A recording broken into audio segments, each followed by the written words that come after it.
Good morning students. हम लोग states of matter पढ़ रहे हैं और इसमें और आगे एक नया टॉपिक आज स्टार्ट कर रहे हैं, डेंसिटी एंड मोलर मास। एक रिलेशन डिराइव करना है और ये आइडियल गैस इक्वेशन पर बेस्ड है। यानी ideal gas equation PV = nRT से ही हम लोग को डेंसिटी और मोलर मास के बीच में रिलेशन निकालना है। दो फार्मूला याद रखना होगा। डेंसिटी इक्वल टू होता है मास बाय वॉल्यूम और मोल इक्वल टू होता है मास बाय मोलर मास। तो जब किसी गैस का डेंसिटी निकालेंगे तो उसके मास को वॉल्यूम से डिवाइड करना होगा, और जब किसी गैस का मोल निकालना हो तो उसके मास को उसके मोलर मास से डिवाइड करते हैं। देखिए डिराइवेशन कैसे करेंगे। According to ideal gas equation,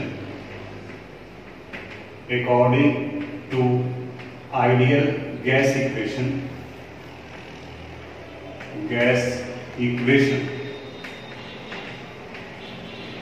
formula पढ़ेंगे PV = nRT। देखो तो एक स्टेप और बढ़ते हैं, P × V it would be equal to N mole है, और अभी बताया कि मोल इक्वल टू होता है मास बाय मोलर मास। तो मास को स्मॉल m से रिप्रेजेंट करेंगे और मोलर मास को कैपिटल M से। तो N × M by R × T लिख सकते हैं, और इस M को इधर ले आते हैं और V को इधर ले आते हैं। तो देखो तो P × M would be equal to M by V × R × T। ध्यान से देखो, मोलर मास को यहां ले आए और वॉल्यूम को यहां ले गए, यहां वॉल्यूम हो गया। अब ये एक नया टर्म बन जाएगा, ये मास है और ये वॉल्यूम है। अभी डिस्कस किए थे mass by volume equal to density होता है। तो अगले स्टेप में ये फार्मूला बन जाएगा P × M would be equal to rho × R × T। और यहां से अगर आपको मोलर मास निकालना हो तो रिलेशन आएगा रो × R × T divided by T। या अगर डेंसिटी निकालना हो रो, तो इसके लिए फार्मूला होगा P × M by R × T। इन दोनों का न्यूमेरिकल बनाते वक्त में हम लोग को जरूरत पड़ेगा। अब कौन क्या है जो उसके बारे में, where rho is the density, किसका डेंसिटी, गैस का, density of gas. M represent कर रहा है molar mass of the gas, molar mass of the gas. T temperature को रिप्रेजेंट कर रहा है, और जब भी हम लोग लेंगे तो टेम्परेचर केल्विन में होना चाहिए। P प्रेशर को रिप्रेजेंट कर रहा है, और R यूनिवर्सल गैस कांस्टेंट को रिप्रेजेंट कर रहा है, यूनिवर्सल गैस कांस्टेंट। और इसके वैल्यू के बारे में हम लोग बात किए कि अगर प्रेशर को एटमॉस्फेयर में लेते हैं तो R का वैल्यू 0.082 होगा, और अगर बार में लेंगे तो 0.083 होगा। तो वो वैल्यू यहाँ पर भी यूज करना है। तो इसको आप पूरे डिराइवेशन को अपनी कॉपी में यहाँ तक नोट कर लीजिएगा, PDF में सिर्फ एडिट करा। अब हम लोग नेक्स्ट टॉपिक पर बढ़ते हैं। बोर्ड पर दिख रहा होगा आपको, it is Dalton's law of partial pressure. Partial pressure और प्रेशर, इन दोनों में क्या डिफरेंस है, यहाँ टोटल प्रेशर और पार्शियल प्रेशर के बीच में डिफरेंस है, उसको समझाया गया, उसके बीच के रिलेशन को एस्टैब्लिश किया गया है। आप इमेजिन करो कि हम इस बोर्ड के ऊपर में फोर्स अप्लाई कर रहे हैं, मेरे साथ में एक और स्टूडेंट है, वो भी इस बोर्ड पर फोर्स अप्लाई कर रहा है। हम इसके ऊपर में 20 न्यूटन का फोर्स लगा रहे हैं और वो 30 न्यूटन का फोर्स लगा रहा है। तो टोटल फोर्स इस बोर्ड के ऊपर जो लग रहा है वो 20 + 30 यानी कि 50 न्यूटन हो गया। इस 50 न्यूटन में हमारे द्वारा जो फोर्स एक्सर्ट किया जा रहा है उसे पार्शियल फोर्स भी कहा जाएगा, और जो स्टूडेंट्स के द्वारा लगाया जा रहा है 30 न्यूटन का, वो पार्शियल फोर्स ऑफ स्टूडेंट कहा जाएगा। उसी तरह से Dalton's law of partial pressure बताता है कि अगर किसी कंटेनर के अंदर में किसी एक पार्टिकुलर कंटेनर को लेते हो तो उसका वॉल्यूम फिक्स हो जाता है। इस चीज का ध्यान रखना। इसी कंटेनर में सपोज 2 नॉन रिएक्टिंग गैसेस है, एक ए है और दूसरा बी है। तो कह रहा है कि the total pressure inside the container, if 2 or more non-reacting gases are placed in a container, then the total pressure inside the container is equal to the sum of partial pressure of A and partial pressure of B। यानी कि जितने gases हैं उन सब के partial pressure के सम के बराबर होगा। अगर A का पार्शियल प्रेशर 2 बार है, B का पार्शियल प्रेशर 3 बार है, तो टोटल प्रेशर 2 + 3 यानी कि 5 बार हो जाएगा। तो ये Dalton's law of partial pressure का होता है। तो स्टेटमेंट वहां पर लिखा हुआ है, तो इसके अनुसार से हम लोग ये कह सकते हैं that is total pressure is equal to PA + PB dot dot dot, यानी कि और भी गैसेस अगर प्रेजेंट हो तो उसी अनुसार से लगा सकते हैं हम लोग। अब यहाँ पर Dalton's law of partial pressure की सहायता से हम लोग प्रेशर और मोल फ्रैक्शन ऑफ गैसेस के बीच में रिलेशन एस्टैब्लिश करेंगे। अब वो कैसे होगा? According to ideal gas equation, according to ideal gas equation, gas equation क्या पढ़े हैं हम लोग? PV = nRT। तो यहां से अगर हमें P निकालना तो ये वैल्यू हो जाएगा N × R/T/V। अब मान लीजिए कि इसी कंटेनर में, इस कंटेनर का वॉल्यूम दिया हुआ है V and at temperature T। तो V और T R ऑलरेडी कांस्टेंट है, तो प्रेशर किसके ऊपर भी डिपेंड कर रहा है? नंबर ऑफ मोल के ऊपर भी। तो PA अगर निकालना हो तो यहां आ जाएगा N × R/T/V। इसे इक्वेशन फर्स्ट कर दी। PB would be equal to NB × R/T divided by V। ये इक्वेशन सेकंड हो गया। Dalton's law of partial pressure के अनुसार से टोटल प्रेशर इन दोनों के सम के बराबर होगा।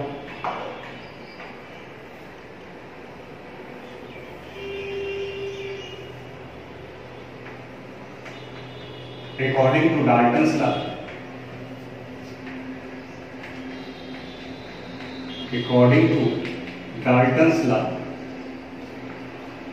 total pressure it would be equal to PA + PB।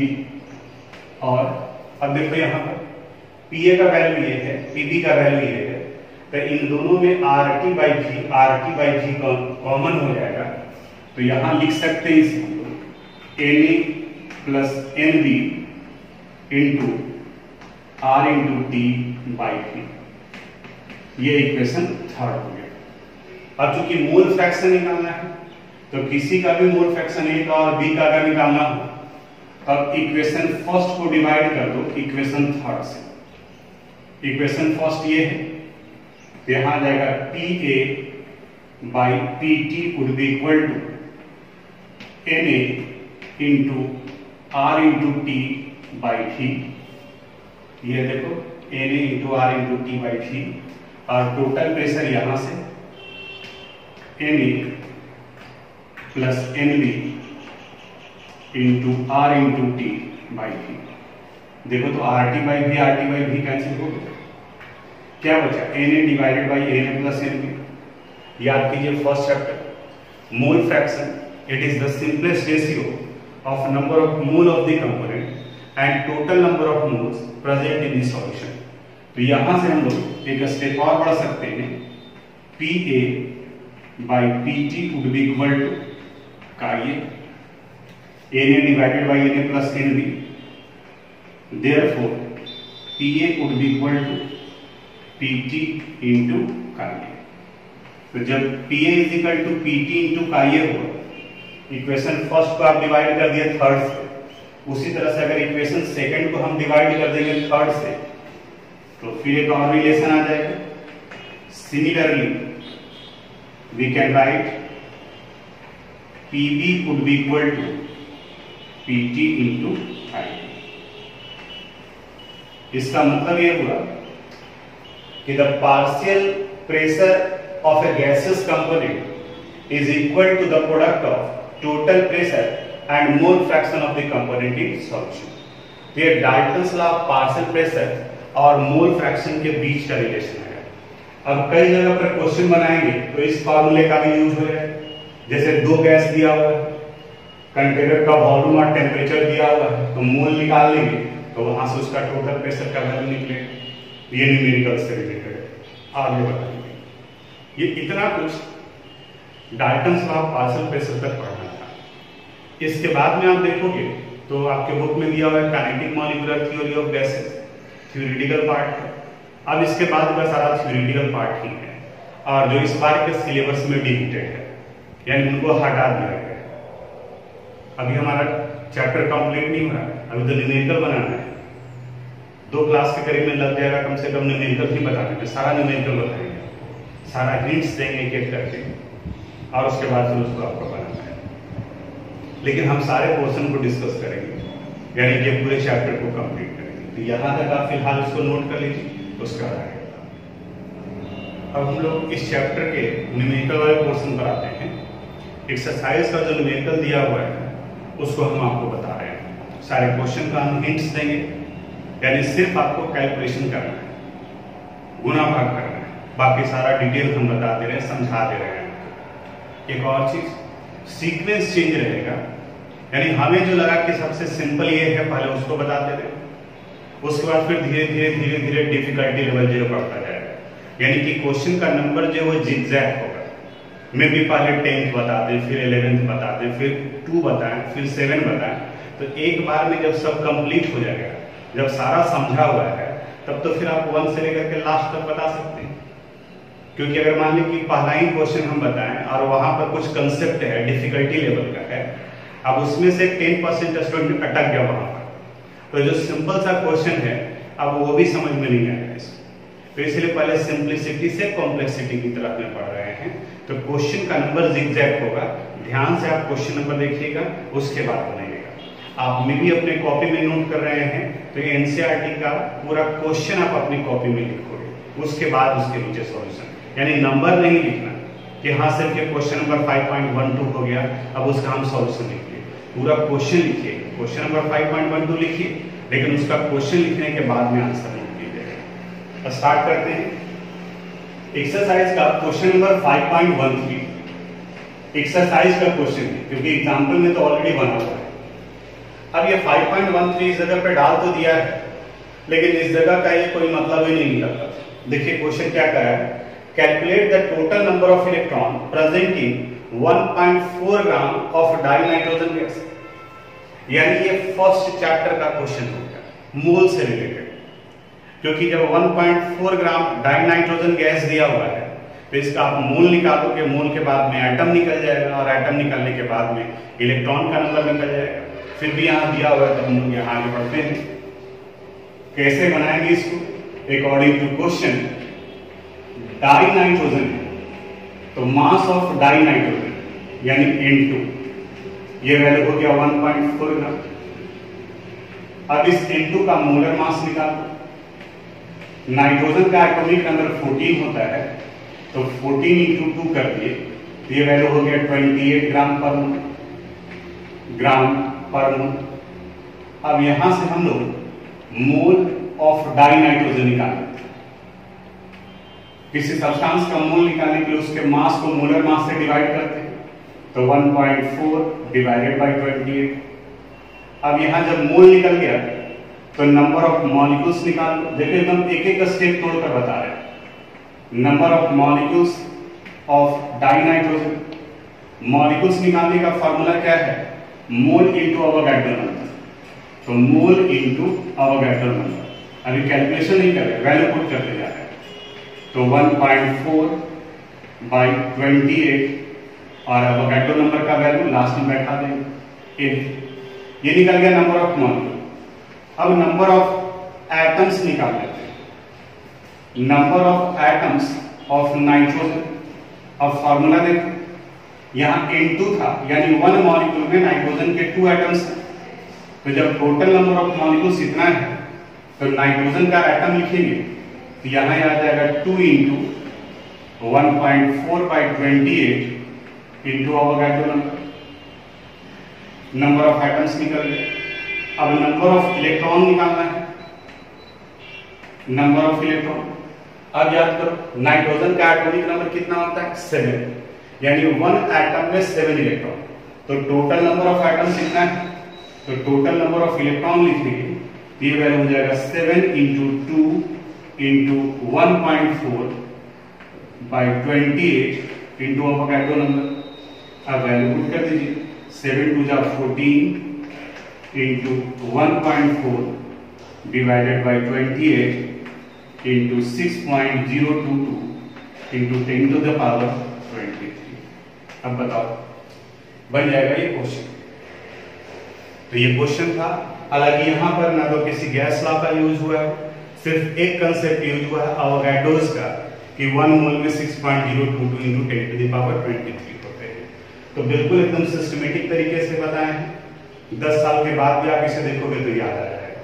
तो इनको नोट कर लीजिएगा, ये 5.13 था एक्सरसाइज का क्वेश्चन। अब इसके बाद आगे बढ़ते हैं हम लोग नेक्स्ट क्वेश्चन की तरफ। Exercise 5.14, exercise question number 5.14। ये क्या बता रहा है, how much time would it take to distribute 1 Avogadro number of wheat grain if 10 to the power 10 grains are distributed in each second. Unitary method का question है, सिर्फ अवोगाड्रो नंबर का। According to question 10 to the power 10 grains कितना time लेता है distribute करने में, take 1 second, यहां 1 सेकेंड लगता है। Therefore 1 grain will take 1 divided by 10 to the power 10। तो आपसे पूछा जा रहा है 1 अवोगाड्रोस नंबर, तो how much it 1 Avogadro number, तो 1 अवोगाड्रो नंबर का मतलब 6.022 इंटू 10 टू द पावर 23।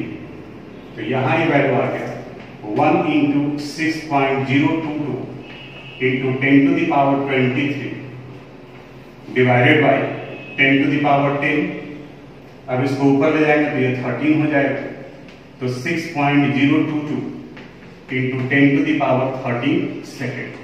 हाँ, अब अगर कैलकुलेशन को टफ बनाना है तब इसे आपको कह सकता है कि मिनट में कितना होगा, तो फिर 60 से डिवाइड कीजिए, आवर में कितना होगा तो 3600 से डिवाइड कीजिए, फिर इसे डे में कन्वर्ट करना हो, ईयर में कन्वर्ट करना हो, तो लेकिन वो भी केमिस्ट्री कहीं पर नहीं आ रहा है, सिर्फ कैलकुलेशन आ रहा है। तो इस न्यूमेरिकल्स को भी आप नोट कर लीजिए। नेक्स्ट क्वेश्चन पर आते हैं लोग, एक्सरसाइज का question number 5.1। Exercise question number 5.1 यहां करा, calculate the temperature of 4 mole of a gas occupying 5 decimetre cube at 3.32 bar. तो जो इंफॉर्मेशन दिया हुआ उसको सबसे पहले नोट कर लेते हैं। According to question calculate the temperature of 4 mole of a gas, it means n is equal to 4 mole occupying 5 decimetre cube, volume is equal to 5 decimetre cube. Decimetre cube को ही लीटर भी कहा जाता है, याद रखिएगा। At 3.32 bar, pressure is equal to 3.32 bar.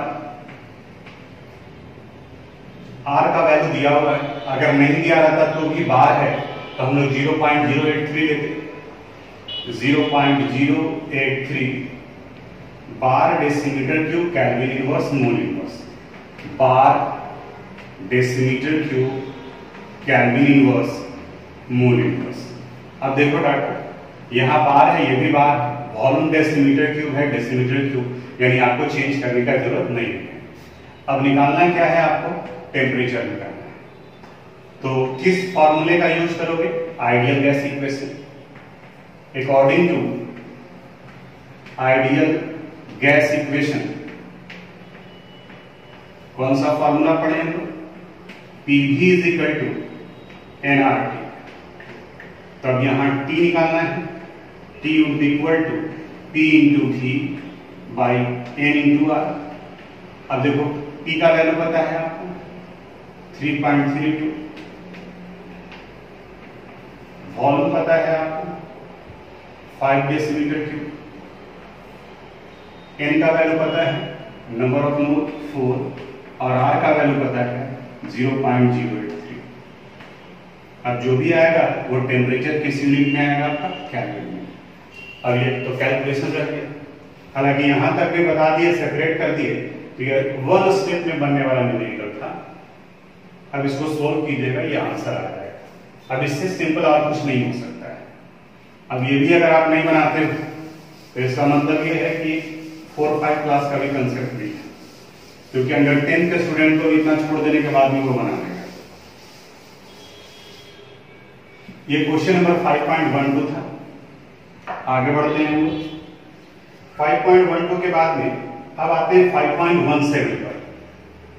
Exercise 5.17, calculate the volume occupied by, calculate the volume यानी V निकालना है आपको, occupied by 8.8 gram of CO2। तो मास ऑफ CO2 दिया हुआ है 8.8 ग्राम।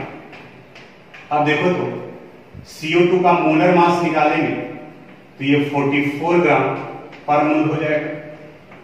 अब यहीं से अगर हम लोग नंबर ऑफ मोल निकालें तो मास बाय मोलर मास, तो 8.8 डिवाइडेड बाय 44 यानी कि वैल्यू 0.2 हो गया, नंबर ऑफ मोल निकल गया यहां से।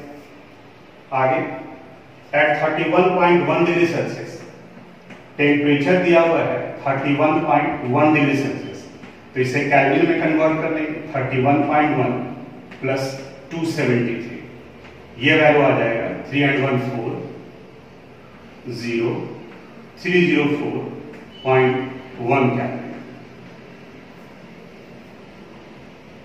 आगे 1 बार प्रेशर, P का वैल्यू दिया हुआ है 1 बार और R का वैल्यू दिया हुआ है 0.083 litre bar mole inverse kelvin inverse, यानी कि वॉल्यूम आपका किस चीज में निकलेगा, लीटर में। पहले ही बताएं कि डेसीमीटर क्यूब और लीटर दोनों सेम होता है। अब फिर यहां पर भी आइडियल गैस इक्वेशन यूज करेंगे हम। According to ideal gas equation formula क्या है, PV is equal to nRT, therefore V would be equal to N into R into T divided by P. N number of mole, it is 0.2, R 0.083,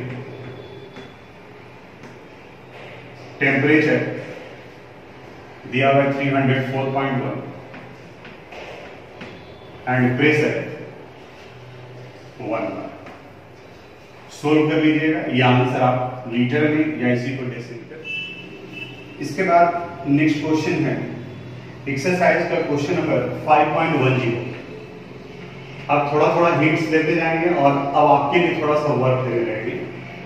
34.05 millilitre यानी कि volume दिया हुआ है 34.05 millilitre of phosphorus vapour weighs, यानी कि इनका मास दिया हुआ है यहां पर 0.0625 ग्राम, 0.0625 ग्राम फॉस्फोरस का मास है। एट 546 डिग्री सेल्सियस टेम्परेचर है 546 डिग्री सेल्सियस, तो इसको केल्विन में कन्वर्ट करोगे तो 546 प्लस 273 ये ऐड करोगे केल्विन में आएगा। एंड 0.1 बार प्रेशर, P का वैल्यू है 0.1 बार। तो आपसे पूछा जा रहा है what is the molar mass, molar mass यानी कि कैपिटल M। अब यहां वैल्यू पुट नहीं करेंगे, अब थोड़ा सा आपको देंगे करने के लिए। देखो according to ideal gas equation सब कुछ लिखो तो सिस्टमेटिक तरीके से। According to ideal gas equation, ideal gas equation क्या पढ़े हम लोग, PV is equal to N into R into T। एक स्टेप और बढ़ते हैं, P into V would be equal to mole की जगह पर mass by molar mass into R into T भी लिखा जा सकता है।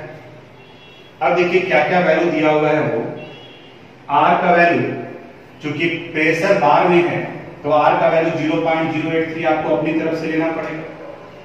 टेम्परेचर दिया हुआ है, मास दिया हुआ है 0.0625 ग्राम, प्रेशर पता है आपको 0.1 बार, वॉल्यूम भी दिया हुआ है तो बताओ ये मोलर मास नहीं निकलेगा।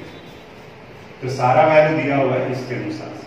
आर का वैल्यू इस बार क्वेश्चन में नहीं दिया था, कोई बात नहीं है, आर का वैल्यू तो आपको याद रखना है, दे दिया तो वो एडिशनल पार्ट है।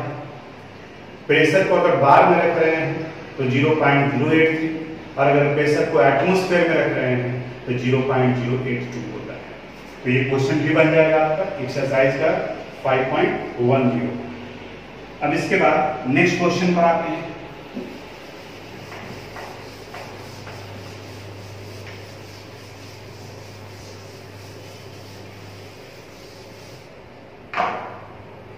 नेक्स्ट क्वेश्चन है एक्सरसाइज 5.7। 5.7 देखो जिगजैग जा रहा है लेकिन थोड़ा थोड़ा आपको उसमें ज्यादा एक्टिवेट करते जा रहे हैं। सिंपल क्वेश्चंस लेके चले थे। What will be the pressure exerted by a mixture of what will be the pressure exerted by a mixture of 3.2 gram of methane and 4.4 gram of carbon dioxide contained in A 9 decimetre cube flask. यानी यहां question को समझना थोड़ा सा। इस जगह पर एक फ्लास्क है, एक कंटेनर है और इस कंटेनर का वॉल्यूम दिया हुआ है 9 डेसीमीटर क्यूब।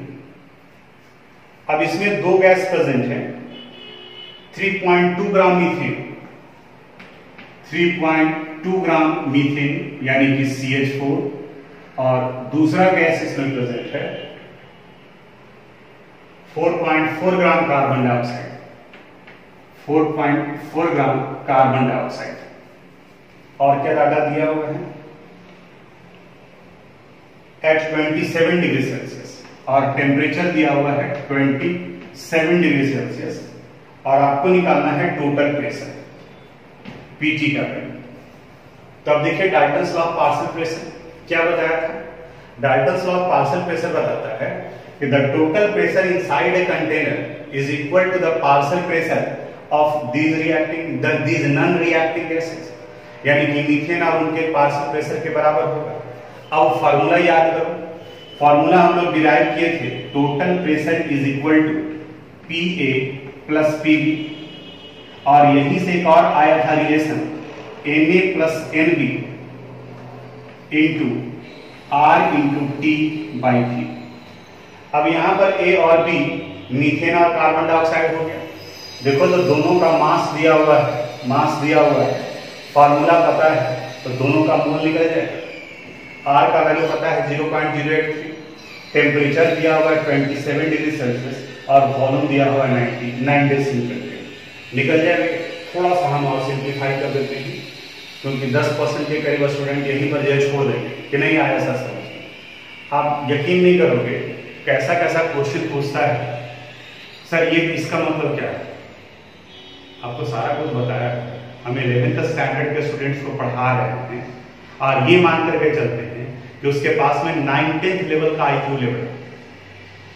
9th स्टैंडर्ड के IQ लेवल का स्टूडेंट अगर मेरे पास में है तो उसे समझने में कहीं कोई दिक्कत नहीं होगा और आप ये फील कर रहे होंगे। लेकिन उसके बावजूद भी कुछ लोग बस फॉर्मेलिटी के लिए ऐसे ही वीडियो जल्दी देखे आगे रिवाइंड करते हुए, क्योंकि बाकी दूसरा चीज भी देखना है, मोबाइल पेरेंट्स को दिखाना है, तो आप अपना फ्यूचर बर्बाद कर रहे हैं।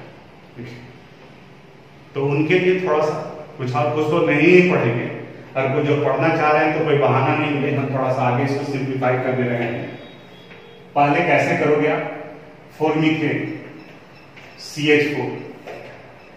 CH4 के केस में मास दिया हुआ है 3.2 ग्राम और इनका मोलर मास का वैल्यू दिया हुआ है, निकाल सकते हैं।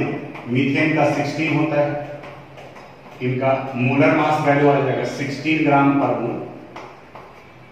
तो यहां से इनका मोल, चूंकि मीथेन है तो number of moles of methane हम लोग सम बेसिक कंसेप्ट में पढ़े थे, मास बाय मोलर मास, तो 3.2 डिवाइडेड बाय 16, ये वैल्यू आ गया 0.2। मीथेन के लिए निकल गया। उसी तरह से फिर कार्बन डाइऑक्साइड के लिए निकालेंगे। और CO2, कार्बन डाइऑक्साइड का मास दिया हुआ है 4.4 ग्राम। कार्बन डाइऑक्साइड का मोलर मास निकालोगे तो चूंकि डिटेल से सब बता चुके हैं, 12 + 16 × 2 = 44, तो अब उतना लिखने का जरूरत नहीं है, डायरेक्ट हम लिखते हैं 44 ग्राम पर मोल। अब इनका number of moles of carbon dioxide 4.4 divided by 44, तो ये वैल्यू हो गया 0.1। और क्या दिया हुआ है, टेम्परेचर 27 डिग्री सेल्सियस, केल्विन में कन्वर्ट करेंगे तो 300 केल्विन आ जाएगा। आर का value 0.083 litre bar mole inverse kelvin inverse. Litre और डेसीमीटर क्यूब दोनों का मतलब एक ही होता है।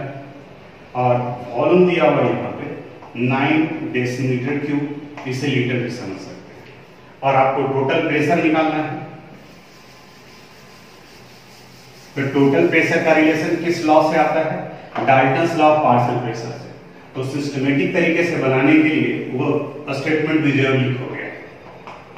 तो यहां लिखेंगे according to Dalton's law of partial pressure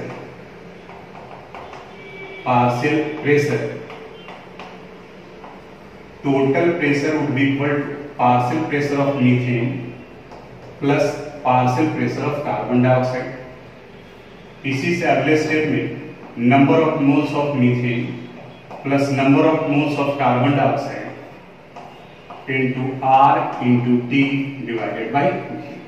अब सब कुछ बना दिए, सिर्फ वैल्यू पुट करना है और कैलकुलेट कर देना है, इसका आंसर ये आ जाता है। ये क्वेश्चन था एक्सरसाइज का 5.7, बिल्कुल इसी से मिलता जुलता क्वेश्चन है एक्सरसाइज 5.15। देखो बुक में क्वेश्चन सिस्टमेटिक तरीके से नहीं दिया हुआ है, जिगजैग दिया हुआ है, तो इसलिए हमें यहां पर उस सीक्वेंस को फॉलो करते हुए चलना है, यहां जहां से आपसे बन जाए आसानी से। तो एक्सरसाइज 5.15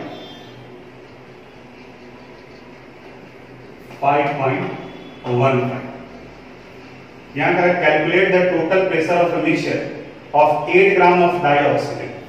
यानी यहां पे बिल्कुल उसी तरीके का क्वेश्चन है, इस जगह पर दिया हुआ है 8 ग्राम ऑफ डाई ऑक्सीजन यानी O2, और दूसरा क्या डाला हुआ है 4 gram of dihydrogen, 4 gram of dihydrogen यानी कि H2 content in a vessel of 1 decimetre cube. और इसका वॉल्यूम कितना दिया हुआ है 1 decimetre cube at 27 degree Celsius, at 27 degree Celsius. इस वाले क्वेश्चन में और इसमें कहीं कोई फर्क नहीं है, सिर्फ अभी जो हम बोर्ड पर बताए उसमें मीथेन और कार्बन डाइऑक्साइड था और यहाँ पर ऑक्सीजन और हाइड्रोजन है, तो बिल्कुल उसी के जैसा इसको भी बनाओगे और ये बिल्कुल बनेगा। अब इसमें हम कुछ नहीं कर सकते, अब इतना भी नहीं करोगे तब तो फिर मुश्किल है। तो यहां तक का आप बना लीजिए, इसके बाद वाले क्लास में अब इसके बाद में और जो न्यूमेरिकल्स बचा हुआ है उसके बारे में डिस्कस करेंगे। आप भी थोड़ा सा ट्राई कीजिएगा।